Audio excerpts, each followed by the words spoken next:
Bon, bonjour à tous. Du coup, si tout le monde est prêt, on va commencer la webconférence.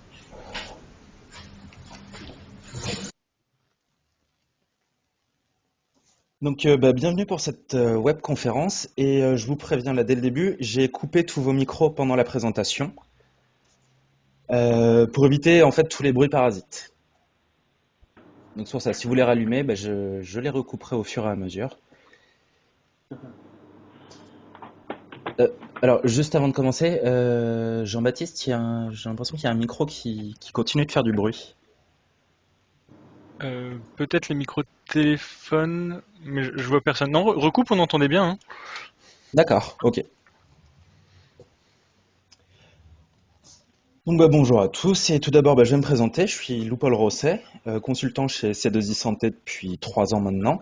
J'interviens dans les établissements de santé type hôpitaux, cliniques, scanners, IRM pour mettre en place la politique de radioprotection et de physique médicale en vue de protéger les salariés et les patients. Avant j'étais sur le secteur de la région centre pour ceux avec qui j'ai travaillé, maintenant je suis plutôt sur Nouvelle-Aquitaine, Poitou-Charentes. Donc, bienvenue à cette webconférence qui va être dédiée au nouveau contrôle qualité en interventionnel.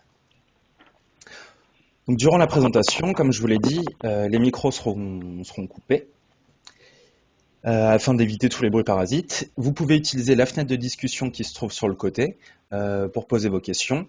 Elles seront prises en compte et j'y répondrai à la fin de la session avec Jean-Baptiste. En cas de déconnexion, rafraîchissez la page, reconnectez-vous, cliquez sur Formation, classe virtuelle et intervention C2I Santé comme vous aviez fait. Pour ceux qui ne connaissent pas forcément C2I Santé, nous accompagnons les services d'imagerie type CH, clinique, cabinet de radio, au bloc, au scanner, à la radio, pour qu'ils soient conformes vis-à-vis de la radioprotection de leurs salariés et de leurs patients. Nous avons créé un applicatif dans ce sens pour suivre au jour le jour la conformité des missions et le suivi des différents contrôles sur les appareils.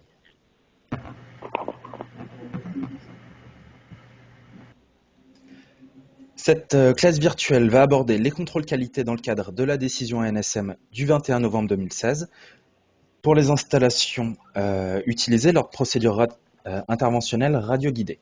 Donc tout d'abord, nous allons aborder la réglementation, les appareils concernés, les changements de périodicité vis-à-vis de ce qui se faisait avant, comment sont réalisés les contrôles et ce que C2I Santé vous propose pour vous accompagner. Donc la décision, la nouvelle décision ANSM fixe de nouveaux critères pour les contrôles qualité des installations de radiologie utilisées lors de procédures interventionnelles radioguidées. Donc cette décision est entrée en vigueur le 31 mars dernier. Le principal changement vraiment de cette décision consiste en la disparition du contrôle qualité externe complet, lors duquel l'organisme agréé réalisait lors de son intervention le contrôle qualité interne et externe. Maintenant, ces deux contrôles sont réalisés par plusieurs intervenants à différents moments. Donc les contrôles qualité internes maintenant se déclinent en plusieurs contrôles. Donc le premier contrôle interne de mise en service à faire avant le premier patient. Ensuite, on va retrouver des contrôles internes trimestriels, d'autres annuels, et enfin deux autres contrôles à faire après changement ou intervention au niveau de l'appareil. Les appareils qui sont concernés par cette nouvelle réglementation sont les angiographes, les arceaux de bloc aussi bien amplis de brillance que capteurs plans, les mini-C-arms, les O-arms, et par contre, les tables de radiologie télécommandées faisant de l'interventionnel ne sont pas concernées. Elles ont été exclues lors de la mise à jour de novembre 2016 de la décision. Donc elles peuvent rester, elles restent sous l'ancienne formule du contrôle qualité externe complet, comme ça se faisait avant. Nous allons aborder maintenant les nouveautés par rapport à l'ancienne version des contrôles. Et tout d'abord, on va regarder les intervenants. Donc comme je vous l'ai dit, le contrôle qualité complet Je suis a en disparu. formation là, hein, pour une demi-heure. Hop là. Donc le contrôle qualité complet a disparu. Les appareils doivent être contrôlés en externe et en interne par des entités différentes. Donc le CQE est effectué par un organisme agréé auprès de la NSM et vous pouvez retrouver tous les organismes agréés sur le site internet. Les contrôles qualité internes sont réalisés par l'exploitant ou par son prestataire ce prestataire ne peut pas être un organisme agréé pour les CQE parce que leur accréditation COFRAC leur interdit de réaliser les contrôles internes. Donc les organismes comme la PAV, la Socotec, Mediqual n'ont pas le droit de réaliser les contrôles qualité internes.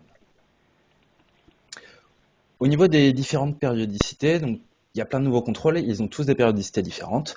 Donc on va avoir deux cas. Le premier cas, ça va être un appareil qui serait mis en service aujourd'hui. Donc comme je vous l'ai dit, il y a un contrôle interne de mise en service à réaliser avant le premier patient. Ensuite, maximum dans les 3 mois, il faut réaliser un contrôle qualité externe initial. Et ce contrôle qualité externe initial permet de fixer les références pour les autres contrôles, ainsi que les futures dates de réalisation. On va réaliser des contrôles internes trimestriels à réaliser tous les 3 mois. Un contrôle qualité interne annuel à réaliser 6 mois après le contrôle qualité externe. Et ensuite, le contrôle qualité externe annuel qui est réalisé à date anniversaire, du contrôle qualité externe initial. Donc, nous avons maintenant des contrôles qualité externes annuels ainsi que des internes annuels. Donc, il y aura tous les 6 mois un contrôle annuel ou un contrôle externe à réaliser. Le deuxième cas. Est-ce que Céline Ortolan peut faire quelque chose avec son micro? Parce qu'on entend des bruits parasites. Voilà. Alors, donc du coup, le deuxième cas, ça va concerner les appareils qui sont déjà en service aujourd'hui. Excusez-moi, il y a un écho en fait avec votre téléphone, Madame Ortolan, je crois. Ah bon? Ouais, Pourtant, vous n'avez pas de possibilité de j'ai enlevé les couper. haut-parleurs. J'ai enlevé les haut-parleurs là. Vous n'avez pas du tout possibilité de couper le micro pour le moment? Euh, Je ne sais pas comment faire sur mon téléphone pour couper le micro. Je suis désolée. D'accord. Bah à la limite, remettez le haut-parleur, ça faisait. Enfin, il y avait. C'était mieux? C'était bon. Oui. D'accord. Donc alors, comme je vous l'ai dit, on a vu le cas pour un appareil qui était mis en service à la date d'aujourd'hui, et là, c'est le cas des appareils qui sont déjà en service à l'heure actuelle. Donc, dans tous les cas, il y aura un contrôle qualité externe initial à réaliser 1 an après le dernier contrôle qualité ancienne version. Et ensuite, on a deux cas de figure. On a le cas de figure où le dernier contrôle externe a été réalisé entre septembre 2016 et mars 2017. Dans ce cas-là, il faut réaliser un contrôle qualité interne annuel 6 mois après ce dernier CQE ancienne version. Et si le dernier contrôle qualité externe ancienne version a été réalisé avant septembre 2016, le contrôle qualité interne annuel sera réalisé 6 mois après le contrôle qualité externe initial nouvelle version. Donc c'est un petit peu compliqué avec les dates. On prendra des exemples concrets à la fin et on pourra discuter même avec vos périodicités et vos appareils à vous. Et pour ceux qui disposent de notre logiciel de gestion de la radioprotection XView, ça vous permet bien évidemment de suivre toutes les dates de périodicité de tous les contrôles, et en plus, ça vous envoie des rappels. Au niveau de la périodicité des contrôles, donc il faut se baser sur le contrôle externe initial de la nouvelle décision. C'est vraiment la date à retenir. Ensuite, les contrôles qualité interne et externe annuels qui sont assez lourds, on va avoir une tolérance de réalisation de plus ou moins 1 mois. Les contrôles trimestriels qui sont plus légers, eux, on va avoir une tolérance de réalisation de plus ou moins 15 jours. Et le contrôle trimestriel du trimestre 4 n'est pas à réaliser car les points de vérification sont déjà effectués lors du CQE. Et après changement ou intervention sur l'appareil, un contrôle interne après intervention doit être réalisé dans les 7 jours. Nous allons aborder maintenant ce qu'il faut faire avant, pendant et après le contrôle. Donc lors du contrôle, des documents vous seront demandés et vous devez les préparer avant. Notamment l'inventaire des dispositifs pour les générateurs, le tube, les versions de logiciel et du récepteur, un registre de suivi d'opération des maintenances et des contrôles qualité, recenser, alors là très important, le protocole le plus utilisé par appareil, recenser aussi les paramètres caractéristiques de la courbe de régulation du générateur. Donc ça, il faut voir auprès du constructeur ou de la personne qui vous a vendu l'appareil. Il faut notamment aussi récupérer le protocole qui permet d'accéder au mode service ou au mode maintenance. Il faut faire un prévisionnel des contrôles qualité interne et externe et veiller voilà, à ce que toutes ces informations soient disponibles lors du contrôle. Donc pendant le contrôle, il faut vraiment veiller à ce que le matériel et à ce qu'une personne qui connaisse l'appareil soit présent lors de l'utilisation, lors du contrôle. Parce que notamment sur les angiographes, qui sont des appareils assez compliqués, il faut vraiment une personne qui s'y connaisse, sinon voilà, il y aura peut-être impossibilité de réaliser le contrôle. Et évidemment, mettre à disposition toutes les informations que vous aurez préparées à l'étape d'avant. Toujours pendant le contrôle, donc le matériel utilisé pour les contrôles trimestriels, c'est un fantôme équivalent O ou PMMA de taille bien spécifique. Donc deux modèles existent, soit des plaques de PMMA, soit un fantôme PMMA à remplir avec de l'eau. Ici, vous en avez un modèle que nous avons nous-mêmes designé spécialement pour ces contrôles. Au niveau des contrôles qualité annuels, voilà, ils vont nécessiter beaucoup plus de matériel. Il y a des sondes de mesure, des objets de test, des plaques de différents métaux. Donc ça va être un matériel assez coûteux qui va demander un étalonnage régulier de tous ces appareils.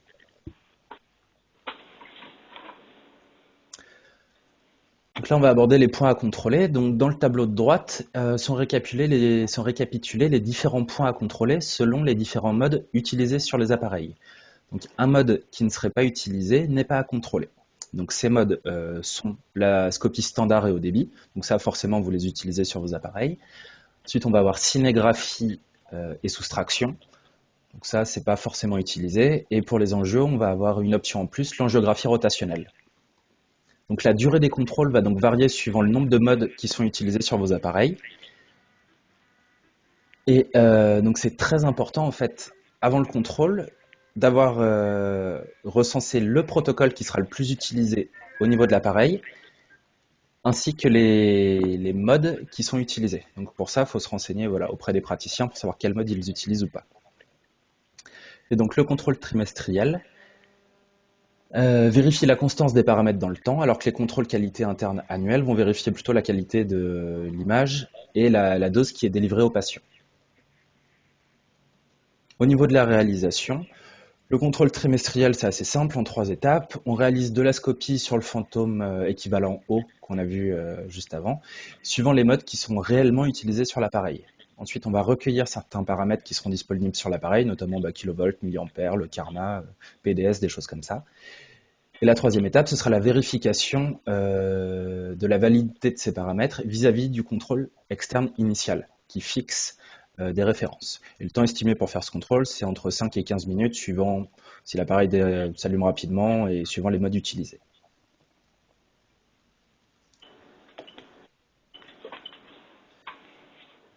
Le contrôle qualité interne annuel va vérifier principalement 2 points, donc les paramètres et la dose délivrée par l'appareil, et la qualité des images sur les écrans de visualisation. Donc en temps estimé, c'est 1 heure, 1 heure et demie pour un ampli, un arceau de bloc, et entre 2 et 3 heures pour un angiographe. Après le contrôle, il faut tracer la date, archiver le rapport, traiter les non-conformités s'il y en a. Vous allez retrouver 2 types de non-conformités. Des non-conformités mineures, et si ça arrive dans le cadre du contrôle qualité externe, il faudra prévoir une contre-visite dans les 3 mois. Et des non-conformités graves qui, elles, entraînent un arrêt de la machine. Une non-conformité mineure qui n'aurait pas été levée ou une non-conformité grave entraîne un signalement auprès de la NSM. Mais après, c'est le même principe que ce qui se faisait avant, sous l'ancienne modalité des contrôles. Donc C2I Santé est déjà fortement implanté dans 400 blocs opératoires. Nous connaissons les appareils, votre manière de fonctionner. Nous avons 10 années d'expertise reconnue nationalement. Et dans la continuité du travail que nous effectuons avec vous, nous vous proposons de vous accompagner pour la réalisation de ces nouveaux contrôles. Pour le contrôle trimestriel, comme je vous l'ai dit, c'est un contrôle assez léger qui consiste à réaliser quelques secondes de scopie sur le fantôme. Nous vous proposons que ce soit un référent au bloc opératoire qui s'occupe de les réaliser, après avoir été formé par un consultant de C2I Santé. Nous vous proposons le fantôme sur devis, et il est aussi utilisable pour les contrôles de radioprotection. Donc nous assurons un suivi des contrôles dans le temps, aussi bien au niveau des périodicités que des non-conformités. Et ces contrôles sont intégrés dans le POPM, dans le plan d'organisation de la physique médicale, sous la responsabilité du physicien. Les contrôles qualité annuels, eux, demandent beaucoup plus de matériel. Par conséquent, c'est un consultant de C2I Santé qui viendra les réaliser. Notre avantage est que nous connaissons déjà les machines et que, contrairement aux constructeurs, nous pouvons contrôler les appareils des différentes marques. Ce contrôle annuel est lui aussi intégré dans le POPM et est validé par le physicien médical. Nous assurons évidemment un suivi des non-conformités ainsi que des recommandations sur les actions à mettre en place, si jamais il y en a. C2I Santé est présent nationalement et vous garantit une expertise et une forte réactivité via ces consultants qui vous connaissent et qui savent s'adapter aux contraintes du bloc opératoire. Pour finir, je vais vous rappeler la différence entre les contrôles qualité et les contrôles de radioprotection, parce que c'est pas toujours clair. Donc le contrôle qualité, qui était notre sujet d'aujourd'hui, vérifie la qualité de la dose délivrée par l'appareil et le bon fonctionnement. Les critères sont fixés par l'ANSM. Le référent au bloc, c'est le physicien médical. Donc de C2I Santé, si vous êtes déjà en contrat au niveau de la physique médicale chez nous, sinon votre physicien médical. Ce contrôle est obligatoire aussi bien en interne qu'en externe. Le contrôle de radioprotection, lui, va vérifier la protection du personnel et l'intégrité des locaux. Les critères sont fixés par l'ASN, l'autorité de sûreté nucléaire. Le référent au bloc, c'est la personne compétente en radioprotection. Merci. Et ces contrôles sont obligatoires en interne et en externe. Donc pour résumer, donc depuis le 31 mars 2017, disparition du contrôle qualité externe complet, lors duquel on pouvait faire l'interne et l'externe en même temps. Donc obligation de réaliser les contrôles externes et internes séparément. Apparition de nouveaux contrôles internes, donc des contrôles annuels et des contrôles trimestriels. Et interdiction pour les organismes agréés de réaliser les contrôles annuels en interne. Donc, suite à cette présentation, vous allez recevoir un mail pour répondre en 2 minutes à une enquête de satisfaction pour savoir si le sujet, le contenu et le format vous a plu. Vous pouvez également demander à être recontacté par le service commercial. Donc, je vous remercie de votre attention et maintenant nous allons passer à vos questions, à vos remarques et on peut prendre des exemples concrets pour que ce soit plus parlant. Donc, notamment, j'en ai préparé 2. Un où un appareil serait mis en service, par exemple aujourd'hui, et après d'autres dates pour des appareils qui seraient déjà mis en service. Donc je vous remercie et puis maintenant vous pouvez réactiver vos micros et parler. Ou n'hésitez pas à poser votre question sur le chat. On va essayer de toutes les traiter. Donc allez-y, n'hésitez pas.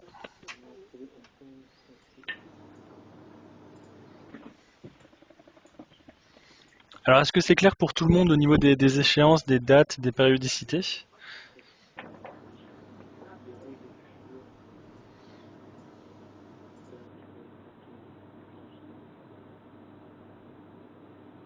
Après vous pouvez ne pas avoir de questions, c'était très clair, hein. Oui, bonjour. Bonjour. Gabriel, CHU d'Amiens. On se pose une question sur les appareils contrôlés. Notre dernier CQE par une société externe a été fait fin août 2016.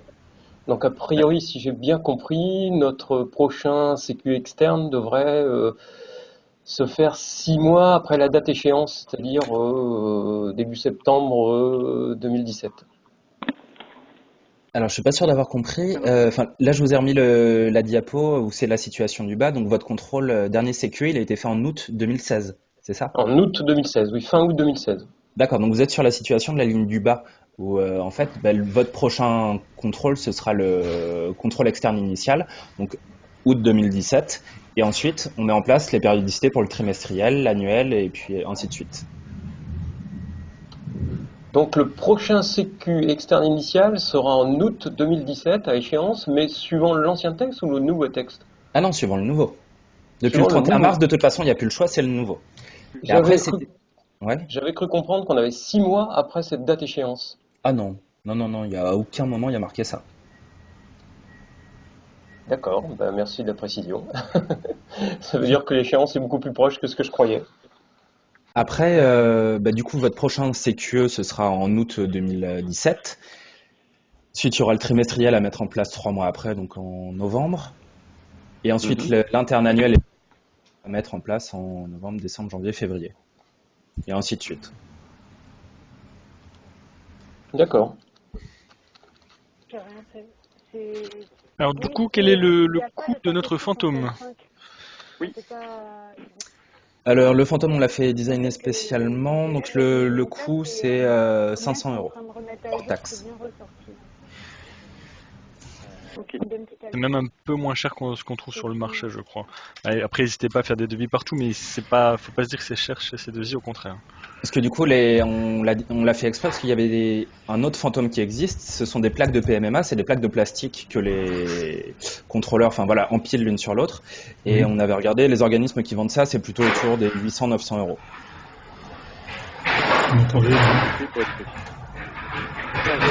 J'ai une petite question. Sur un contrôle qualité interne trimestriel, est-ce qu'on peut avoir une non-conformité? Oui, parce que le trimestriel en fait va vérifier que les paramètres, notamment kilovolts, milliampères, PDS, ne varient pas dans le temps vis-à-vis du contrôle externe initial. Donc si les paramètres ont trop varié, il y a une tolérance, c'est quoi, c'est 10-20%, enfin ça va dépendre de chaque paramètre, mais s'il varie trop, ben voilà, il y aura une non-conformité. Où est-ce qu'on peut trouver justement ces tolérances? Alors, le texte est disponible sur le site de la NSM ou tout simplement, en fait, vous tapez. Sur le texte réglementaire des contrôles qualité. Oui, c'est ça, en fait, c'est les D'accord. points, les contrôles trimestriels sont les points 6 points, 7 points, 8 D'accord, points, ok. 9 points. D'accord. Enfin, non, il n'y a pas de 9 points. Mais, enfin, voilà, c'est le point numéro 1 au niveau des contrôles. D'accord. Et toutes les tolérances sont notées dans le texte.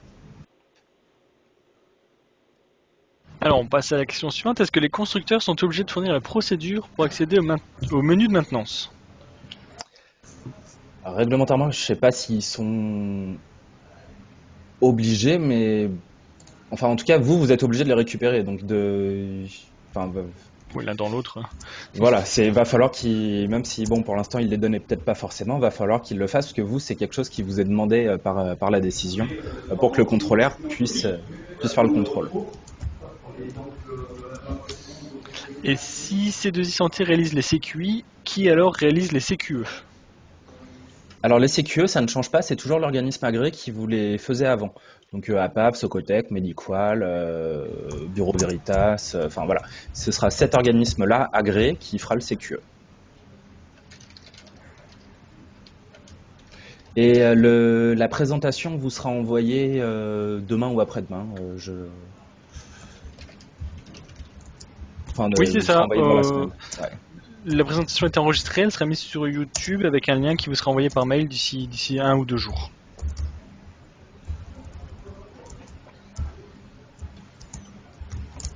Donc au niveau des périodicités, si vous avez des cas concrets à nous suggérer sur lesquels vous avez des doutes pour la réalisation des contrôles, n'hésitez pas. Et de toute façon, on est toujours aussi disponible par mail. Si jamais vous voulez nous envoyer des questions, nous appeler, voilà. On sera disponible par mail ou par téléphone. Moi j'ai une petite question justement. J'ai fait mon contrôle qualité externe en mars donc 2017. Donc c'est sur l'ancienne législation. Donc mon CQE initial sera en mars 2018. C'est ça. Par contre, vous êtes dans le cas de la ligne, la première ligne.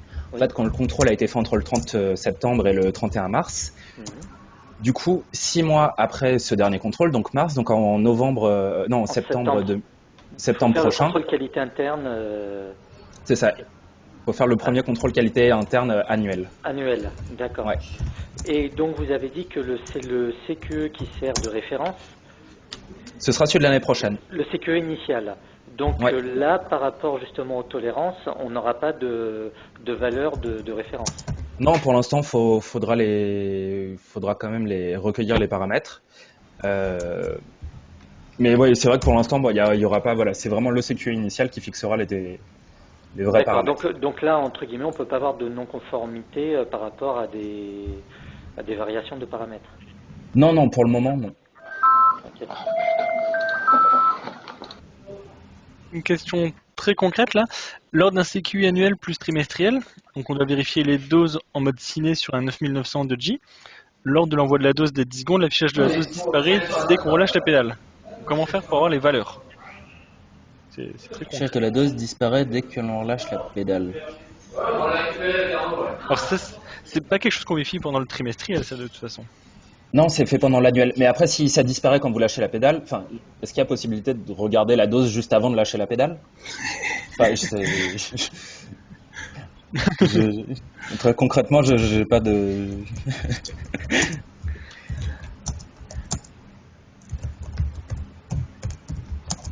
Vous pouvez nous expliquer par micro, il n'y a pas de souci non plus. Alors, je vois qu'il y a une table télécommandée avec un de 1996 avec un ampli. Ampli C'est pour le une- mode Scopy ou arceau de bloc? Parce que Ah, c'est Chantal Sauvignon, si elle veut bien nous expliquer la situation. tu peux préciser le rôle de la personne qui réalise le CQI trimestriel? Est-ce qu'il se demande des compétences ou quelque chose de particulier? Non, alors en fait, c'est n'importe qui, voilà, qui travaille au bloc. Enfin, c'est ce qui est le plus simple. Et cette personne sera formée par un consultant de C2I Santé. Donc, comme on l'a vu, c'est assez simple. C'est une dizaine de secondes de scopie sur le fantôme, suivant les paramètres. La première fois, le contrôle sera fait ensemble avec une trame. On verra quels paramètres peuvent être relevés, quels paramètres ne sont pas disponibles. Et ensuite, ce référent relèvera lui-même les paramètres tous les 3 mois. Il n'y a aucune compétence qui est exigée, il faut juste de la bonne volonté et puis Est-ce que vous un petit peu de m'entendez? temps. Oui, Oui, Ah, oui, c'est moi qui posais donc oui. par rapport à la question technique là. Je ne savais pas si mon micro marchait, donc c'est pour ça que je m'en tenais au clavier. Si vous voulez, c'est lors du contrôle annuel, donc effectivement, on a ce problème-là. En mode angiographie, ciné-angio, dès qu'on relâche la pédale, donc toutes les valeurs de constante, kilovolts, milligrés disparaissent. Donc la seule solution que j'ai trouvée, moi je filme l'écran en fait. ouais, c'est ce que je pensais. Ouais. Mais c'est vrai que Mais c'est. c'est un peu limite, je trouve. Et puis, deuxième chose, par rapport à votre fantôme à eau, là, il est expliqué, nous, qu'on doit, on a acheté un fantôme PMMA et on doit affiner nos constances avec plus ou moins 1 cm de plaque PMMA pour avoir la même constance. Est-ce que vous avez Alors, entendu parler de ça? Et donc, je vois pas comment un fantôme à eau peut faire ça. alors en fait, notre fantôme, on a fait des graduations. Il peut aller de 17 à Oui, j'ai 23 vu, cm, ouais. comme ce qui est Ouais, recommandé. Et ouais. du coup, en fait, voilà, il y a déjà Ouais, une mais là, de la fluidité. façon dont vous l'avez positionné, votre arceau, il est en position horizontale. Donc l'eau que vous Tout à traversez, fait elle fait 20 d'accord. cm obligatoirement. Vous voyez ce que je veux dire? Donc si vous le remplissez partiellement, vous n'allez pas pouvoir faire varier votre hauteur traversée. Après, Je me fais on est en comprendre? mesure de vous fournir aussi des plaques PMMA. Il y a plusieurs solutions. Donc, Hmm. c'est vrai que la solution de base, c'est le fantôme d'eau. Voilà. Parce qu'il il est pas notifié qu'il faut que ce soit que de l'eau ou que du PMMA. Donc, nous, D'accord, ouais, ouais. Non, Mais mais de c'est la pour la façon solution quand dont... vous voulez le mettre à l'horizontale, en fait, c'est ça. Quand vous le mettez à Voilà, l'horizontale, forcément, on ne voilà, pourra pas jouer. ce que j'ai vu là sur votre Ouais, petit... ouais, c'est ça. Nous, c'est il en était fait, positionné de manière horizontale, votre arceau, en fait. oui, oui, oui, complètement. Et en Et fait, donc là, c'est la quantité d'eau traversée reste la même. Vous voyez oui. ce oui, que je oui, veux dire? forcément, on peut pas jouer. On En peut fait, pas c'est jouer. qu'il y a, non, il y a certains contrôles. En fait, on les fera en mode vertical et on posera D'accord, ok. directement le Ouais, et en fantôme fonction de ça, vous sur le remplissez ou détecteur. pas. Ok. Parce que Voilà. c'est ça que j'ai pas tout capté là, parce qu'ils nous disent de repérer une constance dans l'évolution, si vous voulez, au niveau des doses, et on doit quand même ajuster en cas de changement avec des couches supplémentaires. Je suis C'est d'accord. En paradoxal. fait, Si on il vous cherche une demande de. constance, on Ouais. doit maintenir les mêmes, le même état d'un bout à l'autre Faut des varier pour contrôles. être constant. Oui, il Oui, vous demande c'est exactement de. ça. Ouais. Ouais, il demande de bidouiller en fait.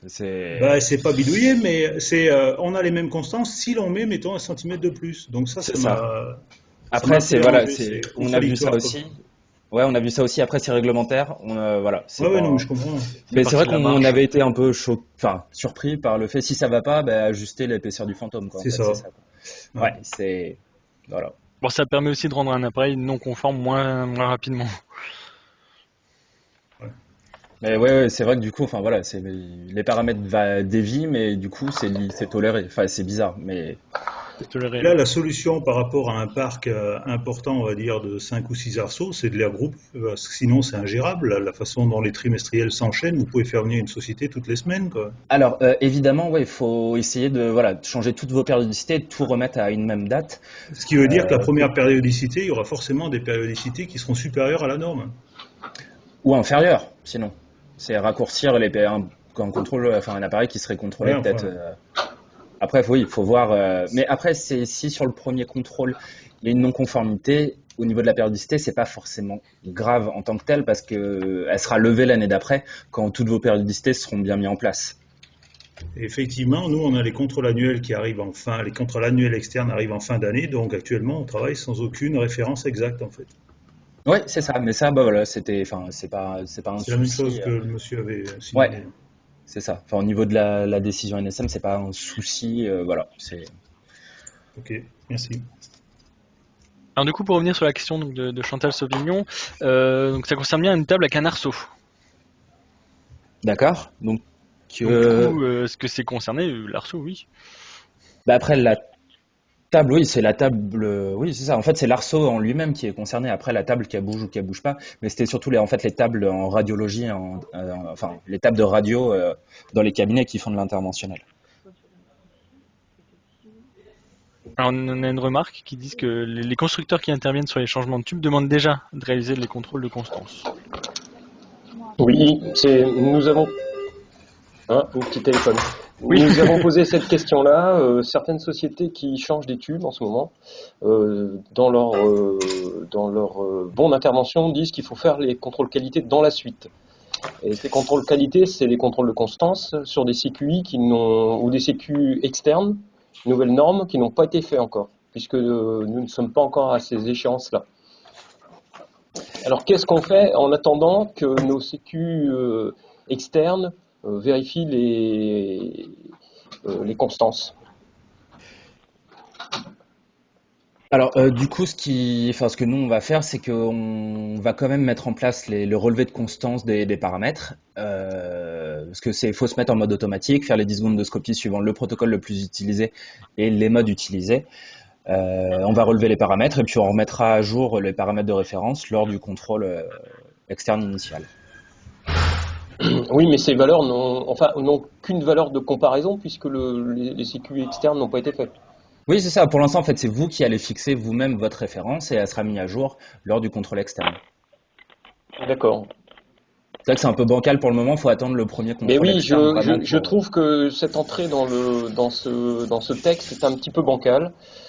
Bon, C'est ça, mais je pense que c'est juste la première année sur le temps que ça se mette en place. Après, une fois que tout le monde aura eu un contrôle externe initial, ça ira, ça roulera, quoi. Ça nous rappelle fortement les fausses notes et les couacs de 2007 et de 2008 quand on est entré dans les contrôles qualité Oui, quand ils ont de imposé. l'ancien texte. Ouais. Voilà, c'est un petit peu la même chose. Le départ, 2007, 2008, on peut attendre, on peut pas attendre. C'était assez flou. C'est pour ça que s'il y a un problème de périodicité sur les premiers contrôles, voilà, ce sera pas un souci. Enfin, voilà, ça arrivera partout. De toute façon, tout le monde ne va pas réussir à suivre toutes les mêmes périodicités. Et le but, ça va être aussi pour vous de regrouper tous les appareils avec à la même date, quoi. Oui, parce qu'on a un parc de 18 appareils de blocs, d'arceaux de blocs. Je pense que si on ne les regroupe pas, les contrôles internes et externes vont être difficiles à réaliser. C'est ça. Après, pour les contrôles externes et internes annuels, vous avez plus ou moins un mois pour le faire. Donc, en fait, vous avez une amplitude de 2 mois pour réaliser le contrôle. Et le trimestriel, c'est plus ou moins 15 jours. Donc, vous avez un mois pour réaliser ce contrôle. Je peux me permettre une autre question? Bien sûr. Comment faire un contrôle interne de constance en moins d'une semaine après la remise en service d'un appareil d'angiographie, par exemple, de coronarographie ou d'angio-neuro, après un changement de tube ou un collimateur? D'accord, donc c'est le contrôle interne suite après une intervention. Oui, les délais me paraissent extrêmement courts. Oui, pareil. Et surtout si on fait appel à une société externe comme C2I Santé. Nous aussi, on est complètement d'accord. Une semaine, enfin 7 jours ouvrés c'est beaucoup trop court, mais bon, c'est réglementaire. Mais est-ce que vous êtes capable de réagir aussi rapidement? On dort plus, nous. Alors, ce qui est, c'est qu'en fait, ces contrôles internes après intervention, nous, ils seront pas forcément proposés. Ça va plutôt, enfin, faudra plutôt peut-être voir avec l'organisme qui effectuera en amont l'intervention pour voir si elle peut le faire ou pas. Enfin, ou sinon, alors, enfin, si on les fait, nous, ce sera vraiment, faudra les programmer à l'avance et. Ce sera Après, on peut être en mesure de répondre, ça c'est sûr. Après, c'est sûr, forcément, le devis est en conséquence, mais on conseille aussi de peut-être faire intervenir la maintenance, qu'elle ne part pas sans avoir fait ce contrôle. Parce que si la personne sait qu'elle va vous changer le tube, à la limite, elle peut peut-être aussi faire le contrôle dans la foulée. Alors nous sommes en négociation forcément avec les différents constructeurs, hein, les grands constructeurs génériques. Ouais. Pour l'instant, leurs techniciens ne sont pas tellement qualifiés pour ce genre de choses et ils ont besoin de formation aussi pour le faire. Donc ça pose aussi ce problème-là de la connaissance des textes et la connaissance des procédures. C'est ça. Après les contrôles après intervention, il y en a pas, enfin énormément. Il y a changement de générateur, changement de tube, intervention sur le récepteur d'image, changement de version logicielle. Donc c'est pas des choses, enfin voilà, c'est des grosses interventions. C'est pas juste une opération de maintenance normale. Il y a vraiment que le changement de tube qui est assez impromptu, qui arrive sans être prévu. Changement de tube, collimateur ou détecteur, ouais, effectivement. Mais c'est bien souvent les changements de tube, je suis d'accord avec vous. Oui. Ouais. D'accord avec vous. Donc c'est vrai Je pense pas qu'il y en ait si souvent que ça non plus en fait. Il n'y en a pas souvent, et je pense que C2I est en mesure de répondre après avec le nombre de consultants qu'on a sur toute la France. Voilà, c'est pas forcément ce qui vous reviendra le moins cher, mais c'est à discuter. Oui. Quand vous avez un parc de 18 ambris de bloc et Ouais. 6 salles d'angiographiie sur un CHU, ça commence à faire. Donc voilà, il faut être réactif. Oui. De notre côté, il faut être réactif. Et puis, si on fait appel à une société extérieure, faut qu'elle le soit aussi. Oui. Ouais, complètement. Ouais. Pour l'instant, nous en sommes en contrôle qualité interne, mais vraiment en interne, hein, d'accord, avec une organisation interne, PCR, radiophysicien, etc. Mais vu la complexité des... Ah, votre micro a coupé. On vous a perdu. Il n'y a aucune censure de notre part. Je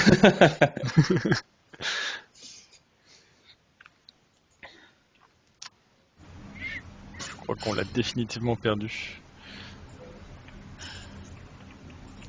N'hésitez pas, hein, si vous avez des questions ou même des cas pratiques concernant vos échéances, concernant la réalisation du trimestriel, l'accompagnement C2I.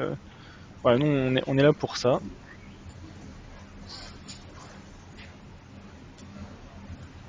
Je suis en train de regarder s'il est toujours connecté, Gabriel. A priori, il est toujours connecté, je pense que c'est juste le téléphone. Alors, vous avez tous reçu le mail normalement avec le questionnaire de satisfaction. Donc voilà, si vous retournez sur votre adresse mail, vous pouvez juste cliquer sur le lien. Et puis ça prend vraiment 2 minutes. C'est important pour nous qu'on sache si le jour convient, l'horaire, l'intervention, le PowerPoint, etc. Donc 2 minutes pour vous et derrière nous, ça nous permet de nous améliorer.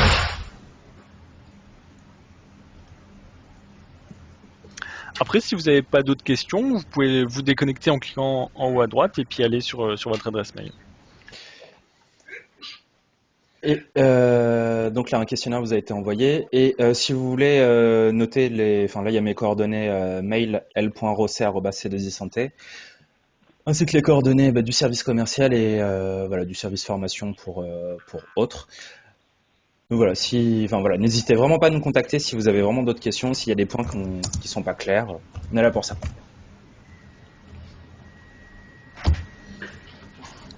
Bon, si c'est bon, je vous souhaite une bonne après-midi. Merci d'avoir assisté à la webconférence et puis à une prochaine fois sur un autre sujet. Bon après-midi. Merci à tout le monde, bonne journée. Au revoir. Au revoir.